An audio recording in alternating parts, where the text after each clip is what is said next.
We call this question a sufficient assumption question. The question then reads, which one of the following is an assumption that would allow the conclusion to be properly drawn? The key word here is, words, I suppose, is assumption and properly drawn. Why is it called a sufficient assumption? Because with this assumption, that's enough, that's sufficient for us to say that we have a properly drawn conclusion, which means we have a valid argument. So the idea is that right now, without this assumption, because we haven't said this assumption yet, without this assumption, this argument is not valid, which means that the conclusion could still be false even if all the premises are true. So we need to find this. So we have to figure out what the premises are, what the conclusion is, and then we have to say which one of these answer choices, if we add it into our argument along with the other premises, will force the conclusion to be true. That's how you get to a properly drawn argument. That's how you get to a valid argument. So let's read the stimulus first. And by the way, all that stuff is just covered in way more detail over many lessons that probably span hours. But obviously we can't go into that right now. But all those lessons are in our full course. But I'm pretty sure we can still understand this even with, so I'll just mention the lessons that are sort of relevant. A new government policy has been developed to avoid many serious cases of influenza. Great. So what's this government policy? Right? How does this? I presume it's a public health policy that is going to help us avoid the serious cases of the flu. This goal will be accomplished by the annual vaccination. So here we go. Here's how we're going to do it. We have annual vaccinations of high-risk individuals. Who are high-risk individuals? Well, they are the elderly, as well as people with chronic diseases, which probably have poor immune systems. So those are the groups. So every single year, our 65 and older group and our health-wise, immune system-wise weak group, they're going to be vaccinated.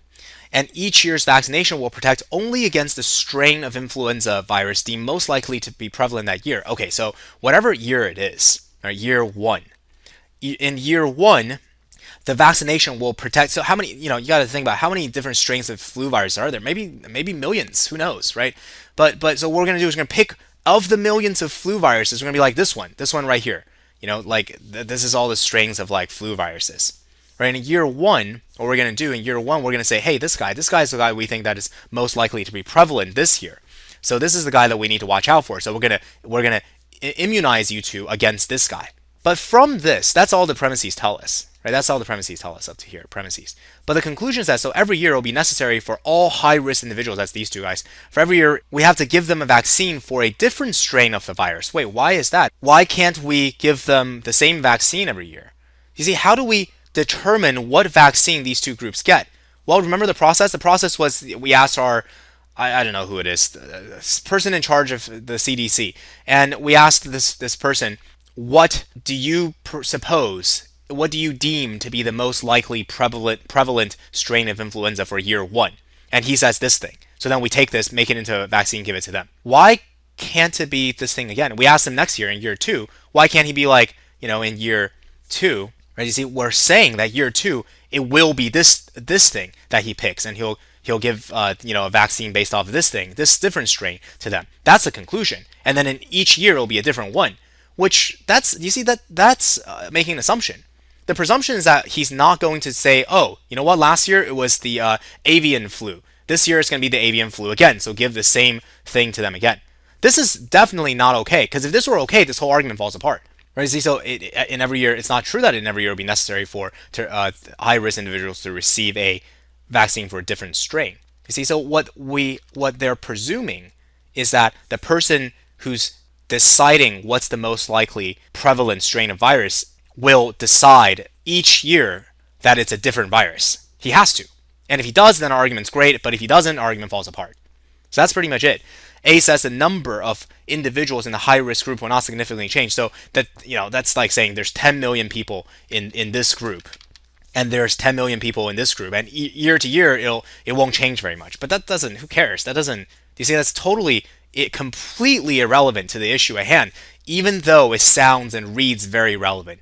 It's making you think, oh, well, like how many people really are going to be vaccinated or whatever. But it just doesn't do anything to make these premises force this conclusion to be true. B says the likelihood that a serious influenza epidemic will occur varies from year to year.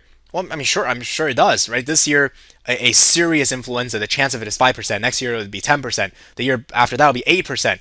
But again, so what? I can't do anything with this information. That's not going to force this to be true. How is it going to be the same? Is it going to be different? We're none the wiser. C says no vaccination for the influenza virus protects against more than one strain of virus. That's just, I mean, that's also not going to help us. So each vaccination, see, but there's a tricky answer choice, which, this answer choice says each vaccination only protects against one strain. But do you see, it still doesn't, I mean, that's great. That I suppose strengthens the argument, but it doesn't get us to validity. It doesn't allow us to make this argument perfect. It could still be, even though that the vaccine protects only against one strain of the virus, it could still be that year to year, the person who's deeming what the most prevalent strain is picks the same one every single year. He picks the same one. Year 2 picks the same, year 3 picks the same, year 4 picks the same. And do you see how, like, the fact that vaccines only protect against one strain, that doesn't prevent this from happening, this is a death knell of our argument. Our argument can't have this thing happening. Our argument has to say that it picks, a different one will be deemed relevant each year, which that's actually what D says. Each year, the strain of influenza virus deemed most likely to be prevalent will be one that had not previously been deemed most likely prevalent. So if year 1 we're going in with this, year 2 you can pick anything you want, but you cannot pick this, which is great because that's exactly what we need. We need to pick a different one. Pick a different one, then boom, you got a different vaccine. Year 3 you pick a different one. Whatever you pick, it just can't be something that had been picked before the previous years. So see, this ensures, this statement, along with our premises, forces our conclusion to be true. That's how we get a right answer choice for a sufficient assumption question. This sufficient assumption question is actually quite unrepresentative of sufficient assumption questions. A lot of sufficient assumption questions on LSAT are use heavy formal logic. So, like all A's are B's, we have a A, therefore we have a B. So something like that. But that's, this question doesn't grant us a detour into that. But, some other sufficient assumption. I'm sure we'll come across another sufficient assumption question, and I'm sure we'll get a chance to do that. E says each year's vaccine will have fewer side effects. Great, who cares? Right? Fewer side effects? Seriously, it just doesn't. I mean, nobody cares about side effects. And then they try to explain why each year will have side effects. We care even less.